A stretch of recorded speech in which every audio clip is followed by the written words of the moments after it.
मराठी मालिका विश्वातून नुकतीच मोठी आनंदाची बातमी समोर आली आहे. कारण कला विश्वातील एक लोकप्रिय कलाकार जोडी दुसऱ्यांदा आई बाबा झाले आहेत. चला तर पाहूयात कोण आहेत हे कलाकार व संपूर्ण माहिती. तर ही कलाकार जोडी आहे आपल्या अभिनयाने मराठी मालिका गाजवणारे कलाकार अभिनेता संग्राम साळवी व अभिनेत्री खुशबू तावडे साळवी.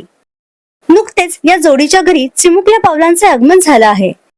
त्यांना कन्यारत्न प्राप्त झालंय. या दोघांना पहिला राघव हा एक 3 वर्षाचा लहान मुलगा आहे. त्यानंतर आता त्यांच्या घरी चिमुकल्या परीचे आगमन झाल्याने सर्वच खूप खुश आहेत. त्यांचं चौकोनी कुटुंब पूर्ण झालंय. चाहते त्यांच्यावर आता शुभेच्छांचा वर्षाव करत आहेत. सध्या संग्राम वेड लागलं प्रेमाचं या मालिकेत महत्वपूर्ण भूमिका साकारत आहे. तर या कलाकार जोडीला आपल्या चॅनलच्या परिवारातर्फे कॉंग्रॅच्युलेशन्स.